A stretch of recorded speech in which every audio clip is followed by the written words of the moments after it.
I'd like to share with you my most important research results from my dissertation, the Islamic View of Christianity and its impact on relations between the two religions. It was a dissertation at the Lutheran Theological Seminary in Budapest, 2012.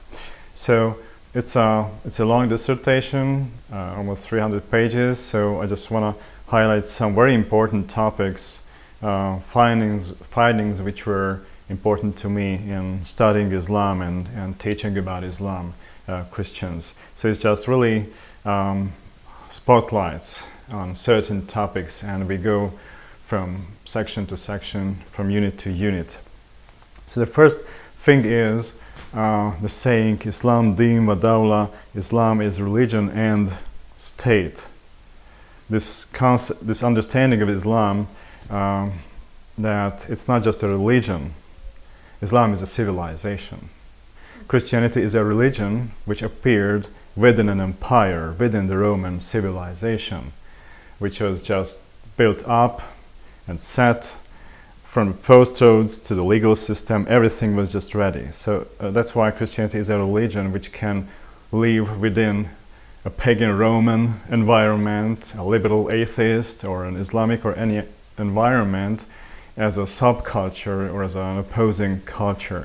But Islam is something different. Islam much more like Hinduism. It's a whole civilization, a whole culture, because Muhammad built up in Yathrib, which became Medina Nabi, Medina, a whole empire from a town, teaching people how to behave, personal hygiene things, how to inherit things, family law, how to make politics, economy, how to fight in war and things like that. So that's why Islam is not just a religion, it's a civilization, and that's why if you think of Sharia, and Muslims say it's life for them, it's the whole life for them, because it really covers everything, from politics to economy to law and personal hygiene and religion, salvation.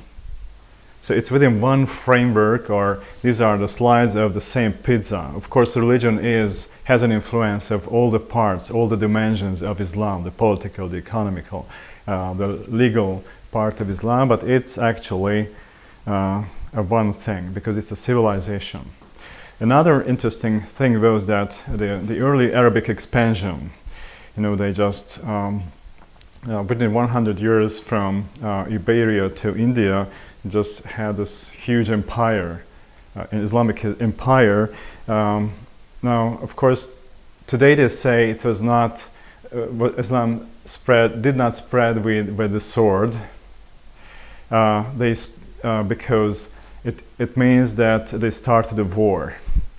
Now, they don't use the word war about their own actions, harb. Now, harb is always something that others do against the Islamic community, and jihad is the self-defense of the Islamic community against harbis, against those who start a war against the Islamic community. Now, and they have a rhetoric for the Arabic expansion. It's open. There were openings. They opened the territories for Islam. So these were openings, futuhat. That's the expression they use. So it's just a rhetoric solution for spreading Islam with sword. but they use it, and they see a huge difference in that from their point of view. From our point of view, it's just spreading Islam with sword. It's so simple.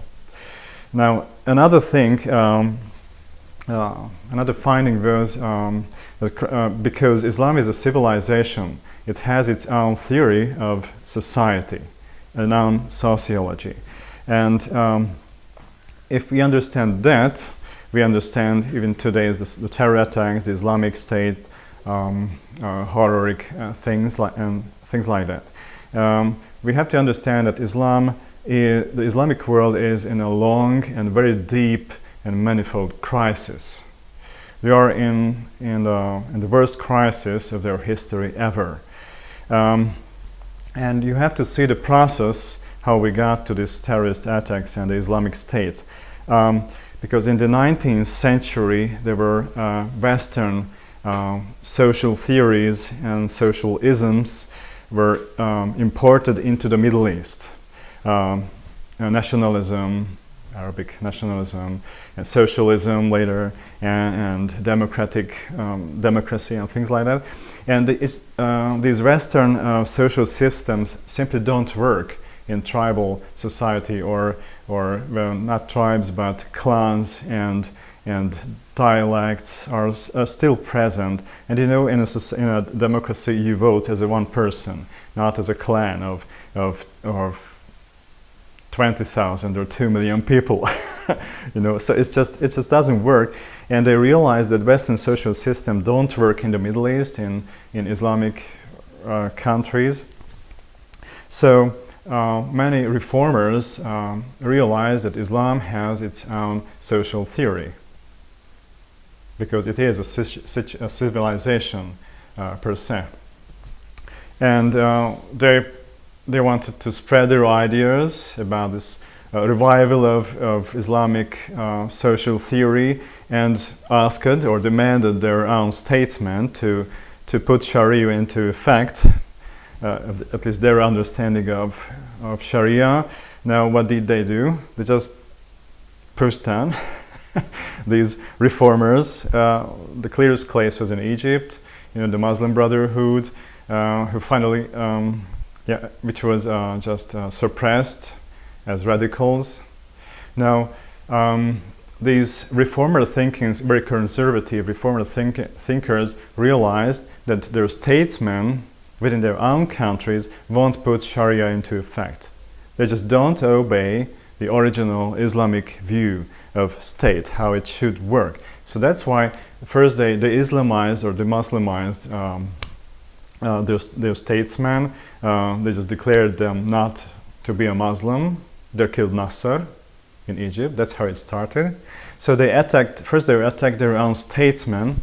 Now they realized that these Middle East regimes are supported by Westerns. So in the second step, they started to attack Western tourists.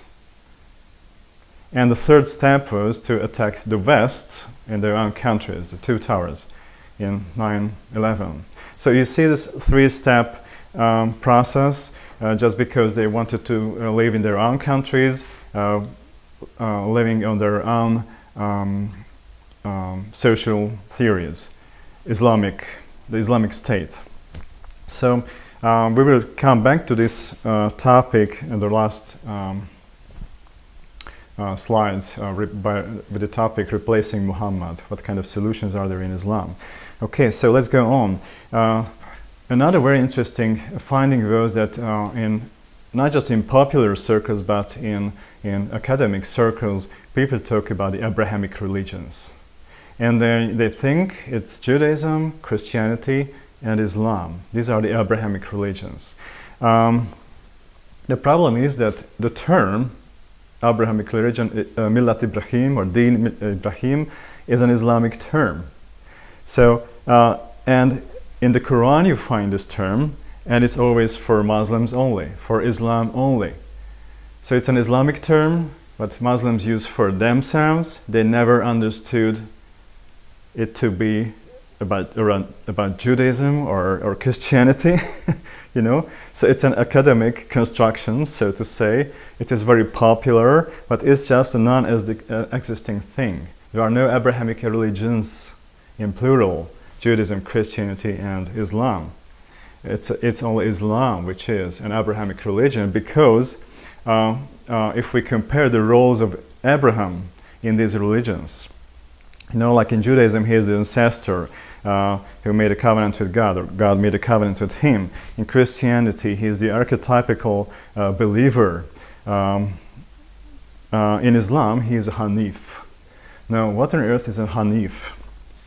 Hanif, the word means revert, someone who has a tendency to do something, or an inclination or something like that. That's the root meaning of the word.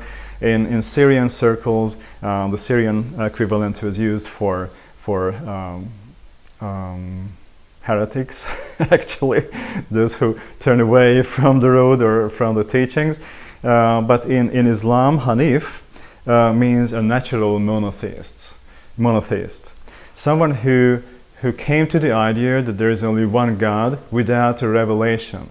And there's a wonderful story in the Quran, in the 6th surah, about Abraham just looking for a God, the God, and okay, I will worship the sun, but the sun just goes down, okay, oops, my God disappears, so what shall I worship? And the moon comes up, okay, I worship the moon, but it disappears, so how about to worship the one who created everything? The sky and the earth, the moon and the sun and things like that. So it's just an intelligent design way, reasoning of, without revelation, how you got to the monotheistic view of the divine. So a Hanif is someone who had a natural, who was a natural monotheist and got this idea without revelation, and that's what Islam wants to be. A purified religion, because Abraham was not a Christian nor a Jew, he was a Hanif. That's the core sentence in the Quran. So another thing, I was thinking about, okay, what if we just want to purify religion from all the filth of Christianity and Judaism, what they put into the pure religion, the original pure religion? No, I think the most pure religion would be the religion of Adam. Now, it's not in Islam. It's about Abraham because it's all about Arab identity. You know the story, Abraham, Ishmael, and Hagar kicked out, they flew away.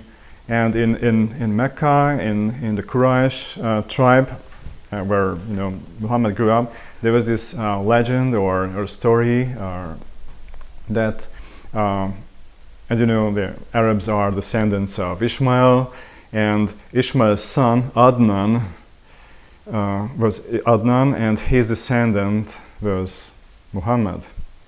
So it's all about the Arab identity. That's why they are the religion of Abraham and not Adam, and that's why in Mecca, when they make the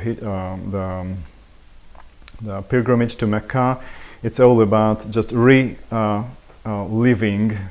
or re-experiencing the running away, the running here and there of Hagar among the hills. They just do the same thing. So it's all about strengthening Arab identity. That's why John of Damascus, Yohanan Dimashqi, in the 8th century, he was an Arabic Christian who made a book about heresies, and I think it was the 100th or 101st heresy, the Hagarenes, and he's speaking about Islam. So after Muhammad, 120 years later, the first Christian theological reaction to Islam was that it is a heresy. They are the Hagarites, the Hagarenes, yeah, because of their identity, Arab identity from Hagar and Abraham. So that's the role of Abraham in Islam, and that's why Islam is Hanifiya, the teaching of the natural monotheists. Now, another interesting term or concept, Ahl al-Kitab, the people of the book. Now, again, there is a misconception about it. Let me explain it. As I see, Muhammad was just looking around, and he has seen the Persians, the Jews, all the different Greek and Syrian and Abyssinian Christians just having a book to recite, to pray aloud, and except Arabs. And he thought it's just not fair that God doesn't speak to the Arabs through an Arabic prophet in Arabic, through an Arab prophet in Arabic language. It's just not fair. So that's why we read in the Quran, you see these passages that Allah sends to the Arab people, an Arab messenger with a pure or clear Arabic Quran. Quran means a text to recite or pray loud. So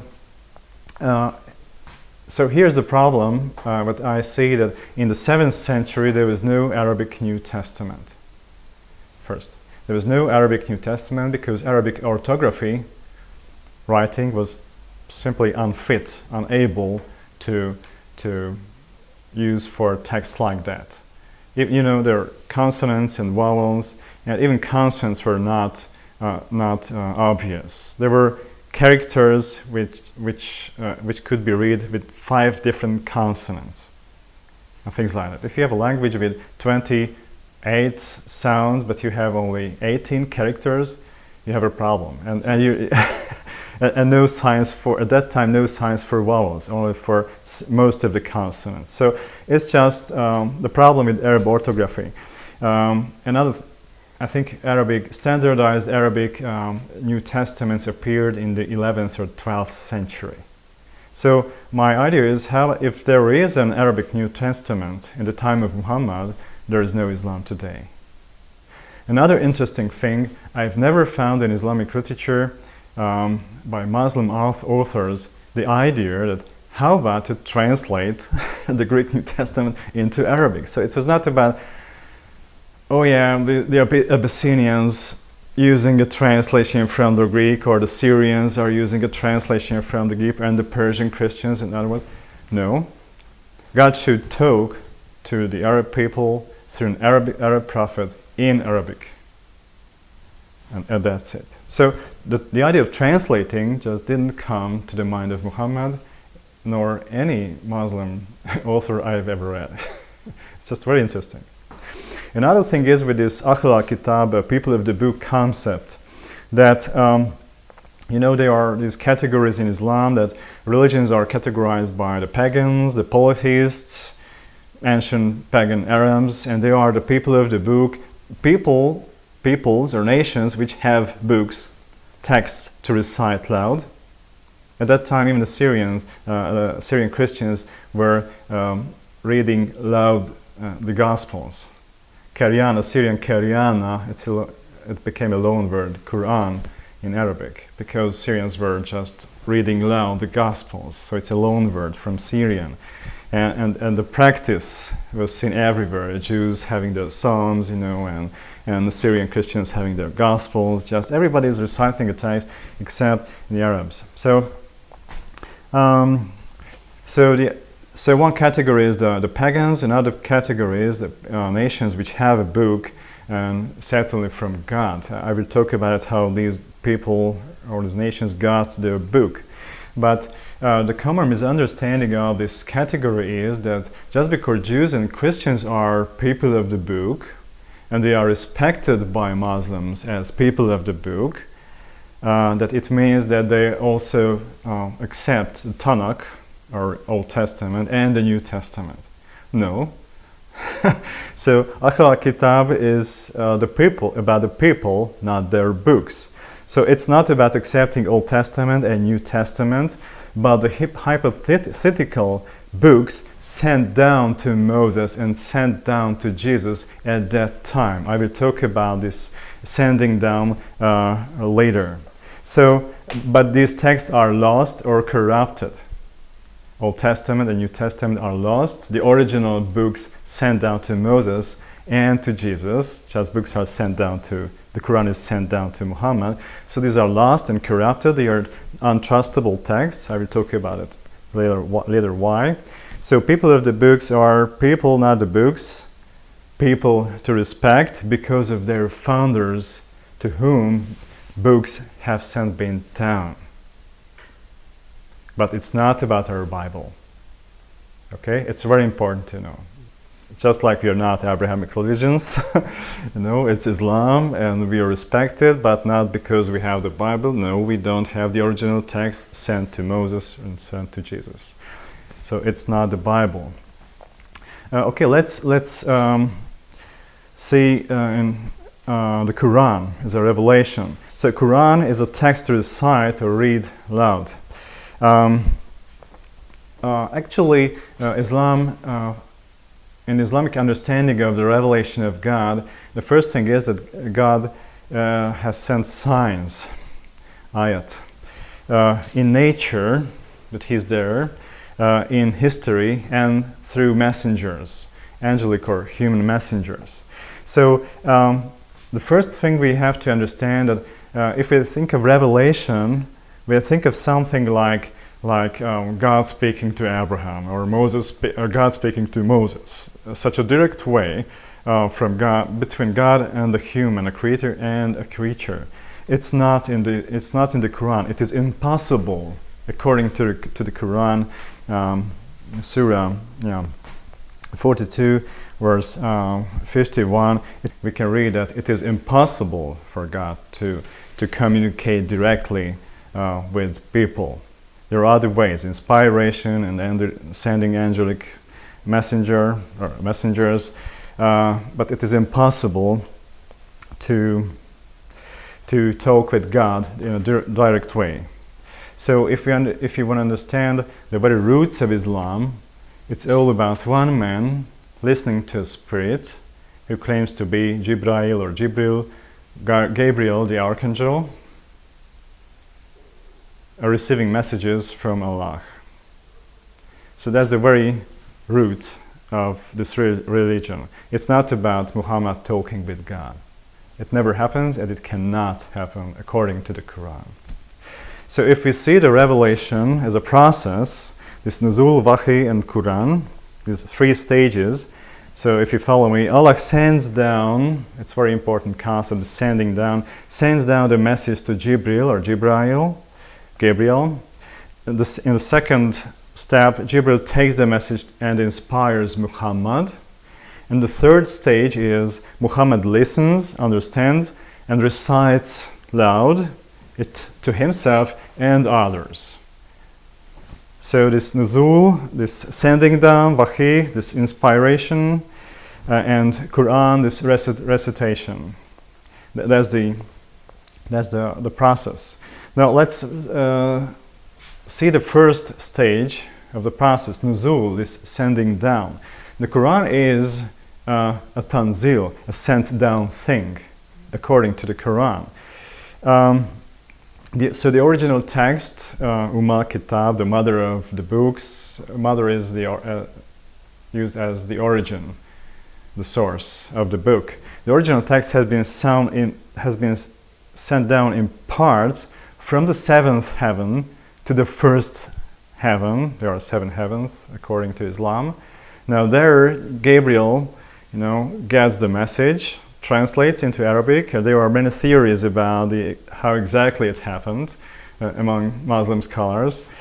And from the first heaven, he brings it to earth, into the heart of Muhammad, according to some Quranic passages. So the Quran is a dictated text, not fallen, but sent down from heaven. And according to theory, there is no human element in the Quran. So Muhammad just listens to the inspiration, to the inspired words, recites it, others write it down. So there's no human element. It means there's no human element in the Quran according to Islamic understanding. He just listens, memorizes, recites loudly, others write it down and repeat. Now, it is a much later thing in the 11th, 12th century, the Ash'ari theology, which Ash'ari theologians had the idea that the Quran is an uncreated thing, like Allah's thoughts and words. Allah is uncreated, He's the creator, so even His thoughts and words are uncreated, so the Quran is an uncreated thing. And it's very important to understand this high view of the Quran in Islam, because it's a religion of a book. It's very similar to Judaism, but unsimilar to Christianity. Because in our view, revelation happened in a man. And the New Testament is a testimony about this person in whom God revealed Himself. And not just His will, as we see in the Quran, but Himself. If you look at me, you see the Father. and things like that. So unlike that, Islamic book of religion, religion of the book, and that's why Abdullah Said, a very progressive Islamic scholar in the Melbourne University, trying to make it understandable for Christians what it means to them reciting the Quran, he made this comparison that reciting the Quran, the act of reciting the Quran is like Eucharist for Catholics, taking the Eucharist for Catholics. So that's the holy thing, and that's why they respect the Quran. They put it on the highest place, don't put it in the pocket, and things like that. Okay, so it's very interesting. It's important to understand this sending down concept. And now there's this wahi, inspiration. Wahi actually means in Arabic, according to the lexicons, any type of communication, but it is used in a religious context as an inspiration. Now, what was the experience of Muhammad? And we can read about it in Al-Bukhari, Sahih al-Bukhari. It is the most reliable collection of prophetic stories about the prophets and his companions. Al-Bukhari 1, 2, and 4, 4, 3, 8. Aisha, his favorite wife, asked him, O Messenger of Allah, how do you get the inspiration? And actually he gives two types of experiences. One is that he hears the voice of the angel like a bell ringing in his head, which is a painful experience according to him. And as Aisha describes him,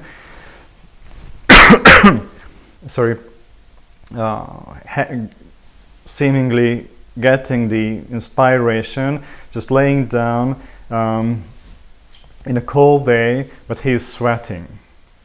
So the voice of the angel ringing like a bell in his head and cold sweat, and it's painful. And the other type is when the angel visits him visibly. Sometimes others, according to Hadith stories, sometimes even others see someone coming to the tent of Muhammad. Other times no one sees the angel, only Muhammad. So these things can be read in Bukhari, the most reliable Hadith story collection. And there's a third one which is really dubious how to understand this statement. There was a quarrel among the wives of Muhammad, because Aisha was the most favorite wife of Muhammad, so the others were just jealous, and there was a quarrel. And Muhammad says that in this Bukhari 3:755 or 5:119 hadith that don't bother me with Aisha. I didn't get so much revelation under the blanket or robe any of you but of Aisha. So Islamic translations, English translations made by Muslims of this text are mostly under the blanket, but I've asked Arabists, and it's about under the robe of Aisha. So how to be inspired under the robe of Aisha and wives? I was wondering how Muslims understood this text, and I found only a 15th century commentary to Al-Bukhari, the Fath al-Bari, which is a detailed commentary of these hadith texts, but it has no comment on that point. So I just don't know what to think. So next time I try to ask Muslims how they understand the text, if they know it at all. Now, I'd like to speak about some other interesting things about the Quran reductions. It's very important to understand that Muslims today claim that the text we have today, or it's published today in Saudi Arabia, the 1924 Cairo edition of the Quran, is the same as the original 7th century text. Okay, so that's the claim. The problems we have if we check history and just simply Muslim sources, Islamic sources, that we find that there were at least 3 great reductions of the Quran within the first 3 centuries. Remember what happened with the New Testament. Roman pagan authorities wanted to burn it. So non-Christians, pagans, wanted to burn the New Testament copies. Now there were 3 redactions and 3 Quran burnings by Muslim religious and political authorities. 3 times within the first 3 centuries.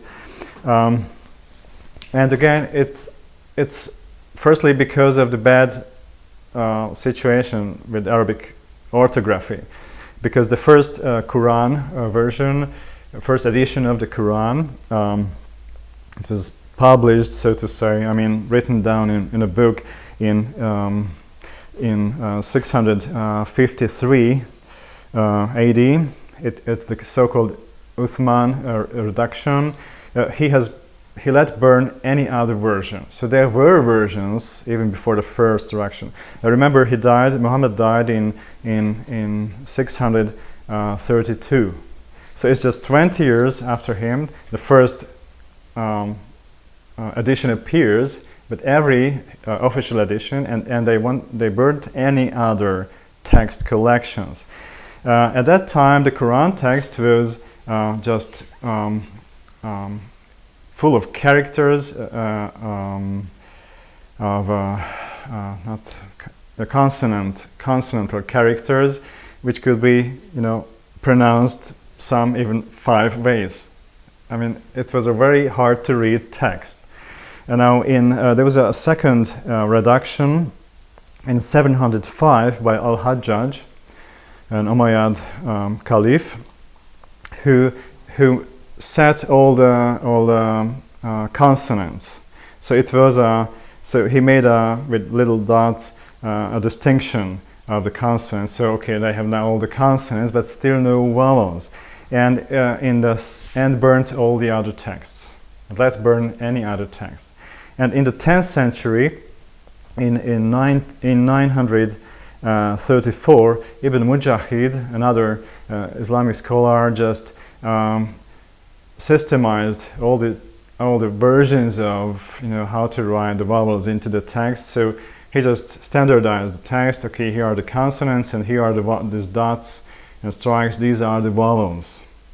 And again, he and the rulers of the time just burnt any other version and put into jail those Islamic scholars who used other version, who still used other versions.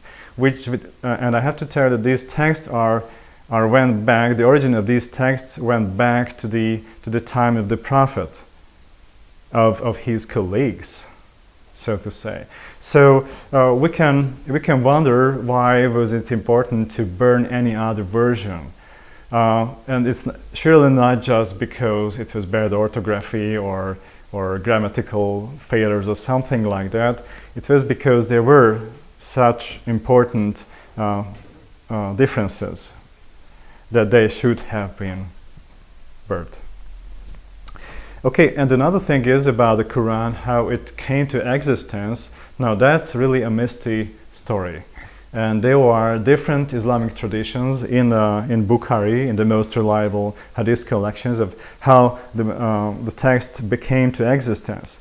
The first story is in Bukhari, and right at the beginning 1.5 and 4.8.19, that Muhammad and Jibril edited the text together.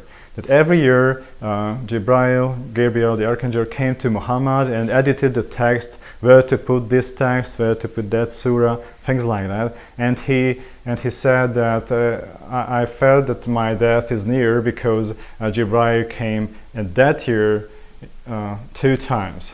So the end is near because Gabriel comes. It's the 2nd time he comes in this year. So I will surely pass away. So one tradition says that they edited it together. Another tradition says that after Muhammad, within 20 years, all scattered parts have been collected. Scattered means that texts, all these little prayers or harsh preaching against pagans or Jews and Christians, and these legal decisions in little parts written on little pieces of papers and palm tree pieces or parchments or white stones. So things which are, if you just want to take a note and you just take a piece of paper and write it down. So as if the text would be huge, it's a text of a New Testament size. Imagine a text like that written on little pieces of things. It's like a little hill of trash or I don't know what, and from the memories of people. So non-existing texts, but which are still recited by people. So this who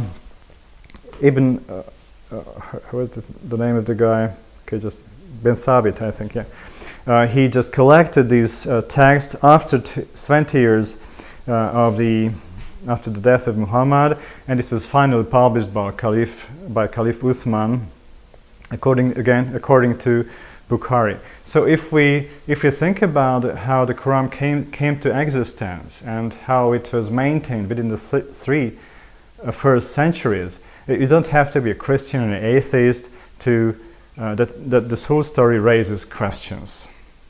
And it's just the story of the text, not the text itself, which is very artificial, very fragmented, a muesli type collection of very different topics put together. Okay, and how to understand this text, tafsir, the commentaries or understanding of the text. Now, that's another very interesting topic. There is a Middle Age exegetical tradition of the Quran, how to understand this or that text. Modern commentators still are stick on Ibn Kathir 14th century commentaries or earlier. But there is still no hermeneutics. Islamic hermeneutics, Quran hermeneutics, is in the forging right now. And it's done mostly by Muslim scholars living outside the Islamic world, at least the English publications I read. And they're trying to analyze these traditional exegeses and to draw out principles which are quite fit into religious studies, hermeneutic principles or something like that. So there was never real hermeneutics, but Middle Age exegetical traditions within Sunni and Shia and other legal schools and commentary schools.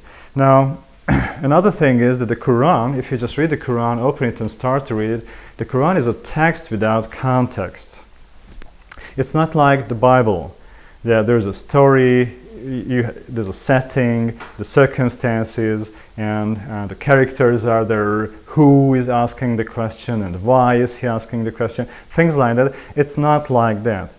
It's ask this, tell them that, or without even that. It's just a text without context. So it's very important to see that it's just not that easy that we Christians just take the Quran and start to read it and we understand Islam. It's not. It will never work like that. Even Muslims cannot do that. They need to understand the Quran. They need the Sirah literature. It is the earliest biographies of Muhammad and his companions and family members. So the Sirah literature, then the Hadith literature, these reliable reports from the life of Muhammad. I will talk about it later. And the tafsir, the classical commentaries from the 8th century till the end of the Middle Age. So you need all of that to understand the text, because it in itself, it is a text without context. And you just can't really understand what's going on if you want to apply it to real life, especially and we want to make laws out of this text. It's an artificial text, it's fragmented. There are obvious and dubious parts in the text. It's written in the Quran that there are things which are easy to understand, and there are things which are not easy to understand. And those who want to quarrel and debate about it, they just understand it this way or that way, but only Allah is able to understand these texts. It's a third surah, 7th verse. And another interesting thing within the Quran, if you want to understand the text, abrogation or overwriting. Later texts overwriting former texts. It's the naskh, abrogation. In the Quran, Surah 2, or verse 106, and Surah 13, verse 39, that Allah can send a better verse later, or something like that. Because, Muhammad was preaching something, and then something different, and the audience just take to account to him, okay, last time you said this, now you're saying this, now what? And the answer is, well, Allah can bring another verse or a better one later, because He's Almighty and He can do that.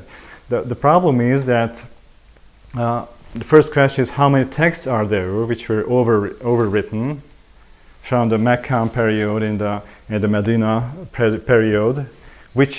How many texts are there? And the answer is, within the Islamic tradition, from 5 to 250. So how many texts are overwritten, and which is later, because it's not in the text, and the Prophet wrote it in Mecca. So which are the Makki and which are the Madani texts, which are later?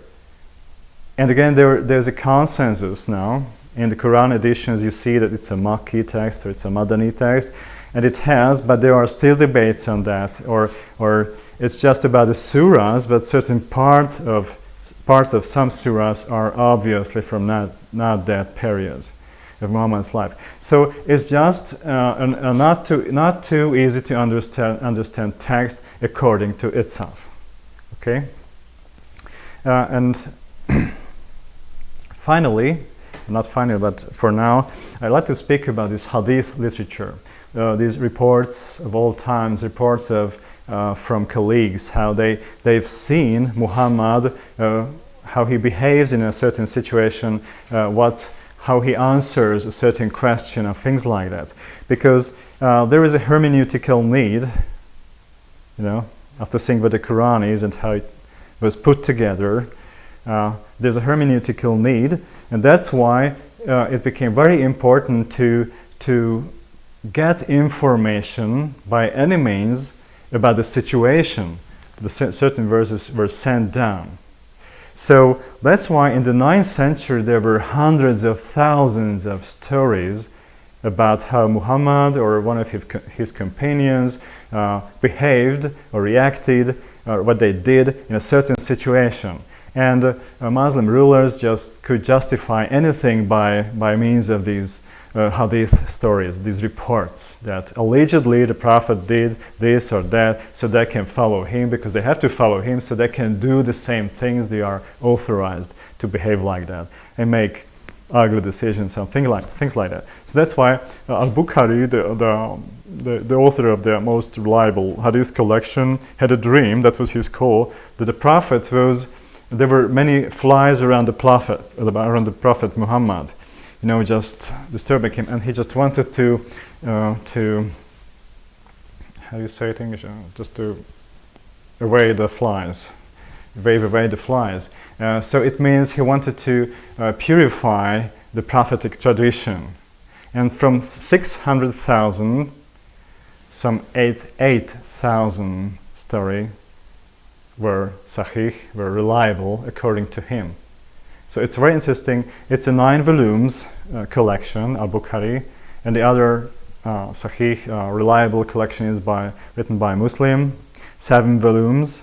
There are overlaps, the same stories you find in Al-Bukhari and in Muslim. So it's around 12,000 stories from hundreds of thousands of stories, which are really reliable. So it gave a work for generations to sort out these stories. And imagine that type of research and the need that they had to do it, because here's a report, okay, this person saw the Prophet and heard the Prophet saying this, and somewhere heard this person and that person and that person and that person and that, to hear the Prophet is saying this. So there's a line or a chain of reporters, and they had to check every reporter back 200 or 300 years back, every reporter, was he a Muslim, was he reliable? Just it's a huge biographical research about every line, every chain of report, to be sure that this is a kosher story about Muhammad. So they had to do that, and there were categories: reliable, sahih, good, hasan, weak, da'if, and fake, maudu, hadith. So just if you read in a Christian book which quotes a hadith to support this or that view about Islam or Muhammad or the Quran, you have to check, where is this hadith from? Is it from Bukhari and Muslim, or is it just from other traditions, other four big Sunni hadith collections, Sunan Ibn Majah, Abu Dawud, At-Tirmidhi, or An-Nasai, because most of them are just da'if or at best Hassan traditions. So it's just, if you want to quote or refer to something, you have to check what kind of hadith is that, how is it categorized by Muslims. Just two other interesting things. There is a minimal collection of most important or most popular hadiths. There's the An-Nanawi 14 hadiths collection. But there's another 40 hadith Qudsi collection. Hadith Qudsi, the holy reports, Kadosh, Qudsi, in the same Hebrew, Arabic word. So these holy reports, they are not in the Quran. They are considered to be inspired, but they are not in the Quran because there are variations. So the message of them is inspired, but they are not holy scriptures. They are just the Hadith Qudsi inspired text, which have variants, so that's why we just don't know the right word. Every word is inspired or just the message of them. So it's a very interesting another collection. And finally, let me give you a comparison of the Bible and the Quran. The Bible were written by dozens of people. Our Quran was written by one person. The Bible within 105,000 years, 500 years at least. The Quran within 22, 23 years only. The Bible is a revelation directly from God or through angels sometimes. The Quran is an inspiration of a spirit claiming to be an angel of the God of the Bible. In the Bible, God reveals himself in history and in person. So people might know him, for that's eternal life. In the Quran, God informs one person, about his will, what he wants, what he orders, what he allows, what he forbids, and things like that. And the character of God is in the Quran is always quite conceptual. It's not about stories where we just God's character is revealed. It's about just listing the characters of God. So it's a conceptual knowing of God. It's not getting known by living together, as we see in the Bible. And in the Bible you find loads of genres. In the Quran, actually, the main genre, or the only genre, is cool, tell it to the people. And finally, just two observations about myths of the Quran, 4 myths of the Quran. The first is that there's no book like that, as Muslims claim, that we just cannot imitate a text like that. It cannot be imitated. It's Arabic prose in rhyme. Arabists say, well, there are beautiful places, other places are just a bit forced. These rhymes are quite forced. So the beauty of the text is quite relative. For those who know Arabic, it may sound beautiful, but for those who don't know Arabic or don't find the music of the language and the text beautiful, for them it's not a proof that it's a revelation. For Muslims, it's a proof that just because it's so beautiful to listen to it in Arabic, and they don't have concerts, but they have Quran recitation competitions it's really beautiful to hear for those who like the language and the music of this language, but for others it's just not. So they say, they believe it's a proof. For them it is a proof that it is inspired. For others, well, it's just irrelevant, actually. Another thing is that the Quran cannot be translated, that the original Arabic text has been sent down, or Jibreel translated into Arabic, or it is Muhammad's understanding in the Quraysh dialect. There are different versions among Muslim scholars about it. But anyway, it cannot be translated, only interpreted. Muslims tend to avoid the term translation of the Quran. It's just the understanding or the interpretation or the meanings or rendering of the translation of the Quran. So it's again something, and because it's such a divine thing that you just can't translate it, and that's why after years, hundreds of years, the first time they printed parallel texts of Arabic and Persian, Arabic and Turkey, and Turkish and other languages. Even today it appears that Arabic and English and something like that, mostly. And all the Arabic original can be called Quran, not the translation. So if you refer to the Quran, they think you refer to the Arabic text, or you should, according to their understanding. Another thing is that if you cannot understand the Quran in its original language, you don't speak and read Arabic, you just can't understand the Quran and can't understand Islam. So you are unreliable about presenting Islam. The first hand they have a problem, non-Muslims speaking about Islam. They're not accustomed to that because they lived, in a separated civilization, just not allowing Christians to interpret or teach about Islam. They wanted to teach about themselves, and it's just very strange for them that scholars, Orientalists or Christians just know Islam in such a depth. It's a fearful new experience for Muslims, and they claim that if you don't speak Arabic, you can't read the original text, you just really cannot really understand, so your conclusions are futile. The problem is that only 20% of Muslims actually are Arabs, and 80% of the Islamic world cannot speak Arabic. Even if they memorize the whole Quran, it's a text of New Testament size. Even if they memorize it, they just don't understand the text. They don't know what's in that. But because it's like the Eucharist, a holy something, it's our spiritual experience to recite this text. They do it, but if you really have to know Arabic to understand the Quran and Islam, 80% of Muslims did not understand the Quran and Islam before they became Muslims. And still, because they still don't understand it. Okay, so, and finally there are claims made by Muslim apologists about the scientific truths in the Quran, which is of course from a pre-scientific time. So I just don't want to copy that, but you should know about it.